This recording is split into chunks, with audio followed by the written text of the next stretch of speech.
This entitled mum thinks she's entitled to everything this store has to offer, and she's about to make her presence known. But she's about to learn a big lesson from this cashier that refuses to put up with her crap. Happy birthday if today's your birthday, and on with the revamped show. Concrete mixers are big, ungainly things. Trying to maneuver them around a crowded job site is like trying to play miniature golf with a tennis ball. The biggest problem is, of course, other people, specifically other people's cars. Nobody is going to lug 50 pounds of tools any further than they have to, so if there is an open space near where they want to be, they park there. Never mind that it is right next to the sidewalk or directly across from a driveway that a crew is obviously prepping. It only makes things worse when it's done by people who should know better and done intentionally. So we're pumping a grout walls in the late afternoon, which already has me in a bit of a mood. Grout jobs tend to be very slow. Each cinder block has 2 cells, and the crew pumps the grout into those cells, filling them all the way to the top of the wall. Grout is really just a term for a weak concrete mix that is pumped super wet. It has to be that wet to make it all the way to the bottom of the wall, otherwise it sticks to the sides of the cinder blocks, or gets caught up on the steel reinforcement. There is a lot of stopping and starting, as well as a lot of moving the pump. It all takes time, during which that concrete starts to go off and stiffen up. Things only get worse on a hot day, and the subs will do anything to get more water in the load. As we move to a new street, we find a line of cars parked all along the side of the street we are working on, just far enough apart to make as much space as possible, without leaving enough room to get the pump in there. Turns out it is another concrete crew setting up to do patios. No problem, we're all concrete guys here, and they know how it works. We ask them to move. The fact I am writing this post tells you what their response was. It turns out they're waiting for their own pump and mixer to show up, and they intentionally blocked the street because they didn't want us to be in their way. Their crew chief tells us we can wait for them to finish and move on, or we can just work around them. It's pretty obvious he expects us to wait. Waiting is, of course, going to make the concrete go off even more, and will rack up standby charges for the customer. But trying to work around their cars is going to mean blocking the street and rolling up the hose every time we move. Normally the crew just drags or carries it down the sidewalk, but we can't do that with the cars in the way. It would take much longer. Depending on where their pump shows up, it might not even save us any time. Still, Todd the pumper rolls his pump right up next to the lead car and feeds his hose out around it. At the best of times, a concrete pump farts and sputters like a nervous chihuahua, flinging small globs of concrete out the hopper. If the driver isn't paying attention and accidentally lets the concrete level get too low, the pump sucks in air. Feeding a concrete pump air is like feeding a hippopotamus olestra. Crap's not pretty, and it gets everywhere. We probably end up moving that pump twice as many times as we have to, but it ensures that every single one of those cars gets to spend some quality time next to the hopper. We finish, are done with the job, and are washing out the pump when the crew chief, whose own concrete and pump still haven't shown up yet, storms over to complain about all the concrete splatter on their cars. I point out that we told them we'd be pumping there and asked them to move, but they refused. At this point, he sees that I have a truck wash bucket strapped to my water tank and demands I let him use it to clean off his car. I tell him that's a terrible idea. Smoking lounge on the Hindenburg levels of terrible. The stuff we use is designed to dissolve dried concrete, and it will probably damage his car. The concrete is fresh enough that he can probably just rinse it off with water. He isn't having it. He tells me to stop lying. If it doesn't damage my truck, it won't hurt his car. Besides, he's done this before and knows what he is doing. Now, keeping a concrete mixer clean is a downright Sisyphean task. No matter how hard you try, chutes overflow, pumps splatter, and plants huff cement powder all over your truck. There are a variety of chemicals used to clean off concrete, and most of the modern mixers are relatively safe. For something that can dissolve concrete, our plants provide a phosphoric acid mix. Relatively safe isn't the same as actually safe to any drivers that need it, so it's quite common for there to be a bucket of it stashed somewhere on the truck. Of course, part of what makes these chemicals safer also makes them somewhat less effective. That's why some of us will bring in our own cleaning products to fortify the company mix. These are not the friendly chemicals that will just leave you with a mild chemical burn. My bucket of fun dips down to the good old days of leaded gasoline, asbestos, and red dye number 2. Still, I warned him, and he assured assured me he knew what he was doing. Besides, he's intentionally being a jerk and expected my sub to pay standby for his convenience. I let him have the bucket. I half expect him to stop when he pulls the lid off. The witch's brew in the bucket smells like Walter White's bathtub. Somehow, the fact that his nose hairs are curling up like a spider in a flame doesn't seem to faze him. Brush goes in the bucket, brush comes out of the bucket. Brush slams onto the hood of the car with a wet slap. I can only watch in mute horror as the man proceeds to not just clear off the concrete, but bathe his entire hood in hydrochloric acid, rubbing it in to get out all those nasty water spots. It's like watching an orphan unwittingly skin his favorite puppy. None of us stick around long enough to see the final result, but it is already apparent that he has scrubbed off the clear coat and is in the process of etching brush marks in the paint. I don't want to be anywhere near him when that hood dries out. I let him keep the bucket. This story is the incarnation of the idiom, what goes around comes around. The workers thought by leaving their cars there that they would have the advantage, and they tried to warn them that that's where they would be pumping the concrete, but they just didn't want to listen. For some people, their arrogance only creates more and more disaster. I don't particularly take pleasure out of other people's misfortune, but if there's anyone who deserves it, it's somebody who just doesn't listen. I worked at a pretty popular department store for years, and I have to say that the customers this store breeds are the worst of the worst. This store is probably 90% of the reason that so many customers feel as entitled as they do. The cashier had the hiccups. It was incredibly annoying. Isn't there anything you can do for me? Was an actual honest-to-God complaint one lady had for me when I was a supervisor. So anyway, I was covering a break up at the registers. I was a supervisor at the time, and I had also already given my 2 weeks notice. I was beyond fed up. It was like a spring of my senior year all over again. So I'm up at the registers, and this lady who couldn't have been more than 40 comes up with a huge cart full. Anyone who has worked retail, you know this woman. She's got the hair. She's smacking her gum at me while she talks on the phone. The entire transaction is delayed because I need her to pay, and she starts to ignore me because apparently I'm the rude one for interrupting her phone call. She proceeds to tell the person on the other end, "Give me a second," and finally turns to me and says, as if I'm an impatient child testing her last bit of patience, "Yes? Here's your total, ma'am. Do you have any coupons or rewards to use today?" She nodded, and here is when she drops a few clippings on the counter in front of me, ignoring my outstretched hand, and turns her attention back to her phone. As soon as I look at the coupons, I see that none of them are usable. She has one that is $10 off your menswear purchase of $50 or more. She has all women's clothing. The next coupon expired 2 months ago. Another one doesn't start for another week, etc. So I try again to get her attention. She's just as lovely and accommodating as the last time. She rolls her eyes, tells the person on the phone that she will have to call them back, and gives me another sharp, "Yes? Sorry ma'am, this coupon is expired. This one hasn't started, and this one is for when you purchase $50 worth of menswear. Do you have any other coupons or rewards?" She stares at me like I just called her mother some unsavory name.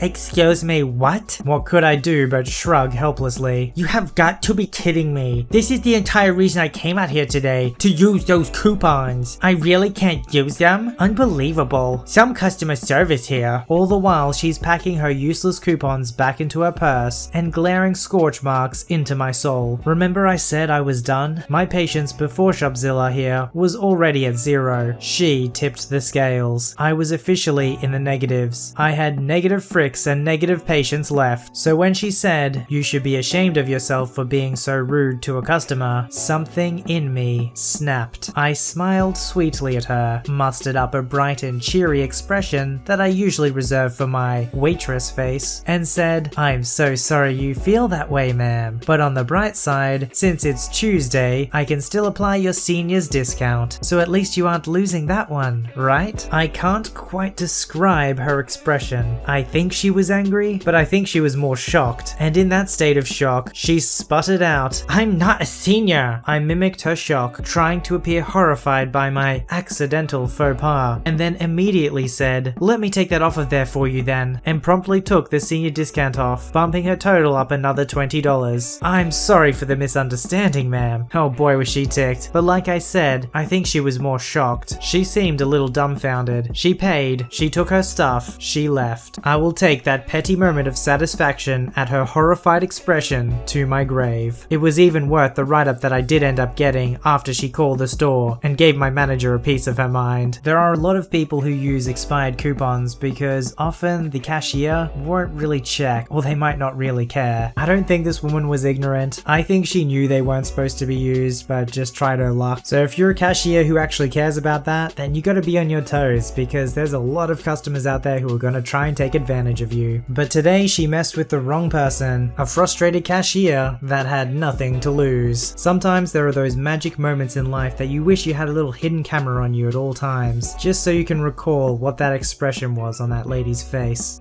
I've been working as a firefighter for a few years and have a lot of messed up or funny stories. It's pretty normal when called out for a big fire that there's a few journalists always hungry for a story while either interrupting or getting in the way of our work. Mostly they're pretty cool when we come and ask them to go. Some we even work with to make sure they actually understand what happened. But sometimes, oh man, they can be a pain. This time we were called out to a big fire in a local inn, the kind of inn you go to vacation on to get away from everything. When we got there, we immediately started the evaluation of the inn guests and the owner. A few had to go to the hospital for all kinds of reasons, mostly burns or inhaling smoke, but we got everyone out alive, which is the important part. Next we try and save the building, but it is a very old building with a straw roof. It was an uphill battle. Enter the crappy journalist. I was outside with all my gear on, spraying water on the roof, when I see a reporter walking up almost next to me, starting to take pictures. I inform him that it was unsafe to be here due to the smoke and the building could collapse, showing him both I and my partner was in full gear. "You can't tell me I can't be here! Sir, you really need to take a few steps back. It's not safe. Just do your job. I'm not in your way, and I have a right to be here. Sir, just shut up and do your job and let me do mine. You insert nasty word." Technically he's right. We can't force him away unless there's an immediate danger. Us being too busy, can't babysit this guy, continue our job. Unfortunately, we couldn't save the building and had to do a controlled burn, where we simply control where it's burning so it doesn't spread to nearby buildings. It's a shame. It really was a beautiful inn, kinda tourist attraction. I should probably mention the fire started at about 11 PM and we fought with the fire all night until the morning came. I don't remember the time, being totally tired, but remember seeing the owner looking at the debris, being absolutely devastated. You could see it in this old man's eyes. His pride and joy were destroyed overnight. He was shaking and could hardly stand. That's when I see CJ walk up to him and start questioning the old man, and not in a nice way. I could tell the old man was not in the mood for answering questions from the annoying journalist. I and my partner walk up and ask him to leave the poor man alone, and it wasn't appropriate to interview him now. CJ looks at us annoyed, but leaves. Later I was walking across the debris, looking for anything that might be on fire or something to save. Sometimes we find something like a statue or a picture that can be saved for the owner, which they usually really like. When I noticed CJ was walking around on site, "Sir, what are you still doing here? It's not safe." "Just taking pictures, can't you tell? I don't see any fire. Why don't you just go home already?" "There's no fire, but that doesn't mean it's safe." "If I see a fire, I'll call it out, okay?" "Sir, it's not." "Just shut up. I know what I'm doing." "Sir." He ignores me. I look him up and down in his casual clothes and had just about enough of him. Now, building debris can hold heat for a very long time. That's why we're wearing safety gear all the time, especially fire boots. I shrug and leave. He said he knew what he was doing. About an hour later, I walk back to the fire trucks and notice CJ sitting next to a nearby ambulance. The heat from the debris burned through his shoes and burned part of his feet, melting his shoes. Apparently, it wasn't safe without the gear. If only someone had told him. The old man ended up buying everyone from the fire department pizza for our effort, and he was a pretty cool old man. I feel no remorse for CJ. Now, he wasn't stopping us from doing our job as some reporters do, but he was harassing the old man and being really rude to us when we warned him. Moral of the story: if a firefighter tells you to move, it's probably for a good reason. I think that's part of why I would never want to be a journalist. They have to get right in people's faces during some of the most traumatic moments in their life to get a good story to sell on the news. It doesn't mean that all journalists are heartless. I'm sure some of them would need really good people skills to actually talk to them, to hear their story. It's just probably the last thing somebody needs when they're going through a hard time like that, is have a camera thrown in their face and a complete stranger asking them how they feel.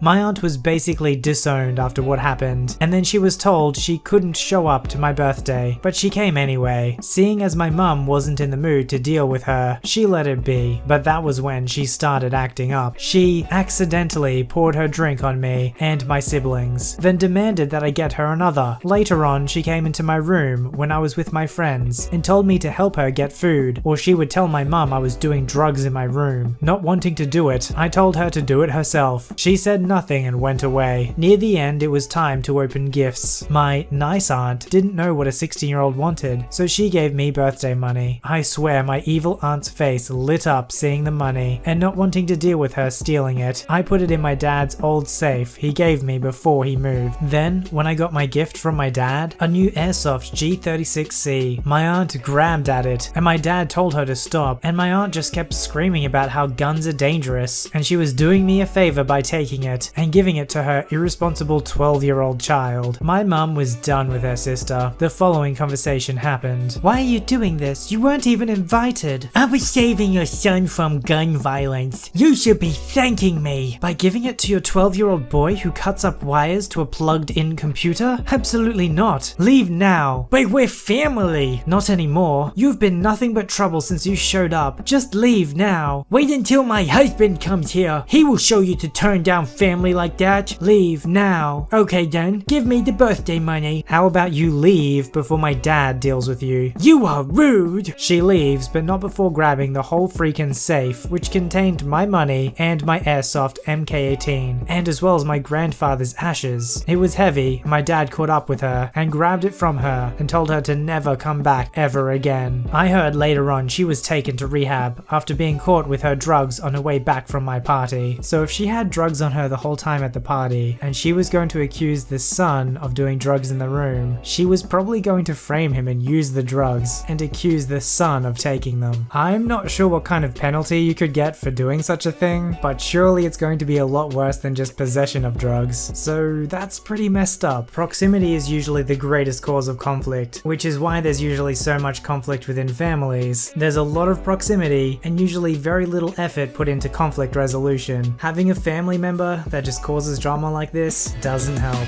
Submit your story to be read on the channel at voiceyherestories@gmail.com and join our Voicey veteran community at r/VoiceyHere. Don't forget to like, subscribe, and hit that bell to never miss an episode. Alright Voicey veterans, I'll see you in the next one.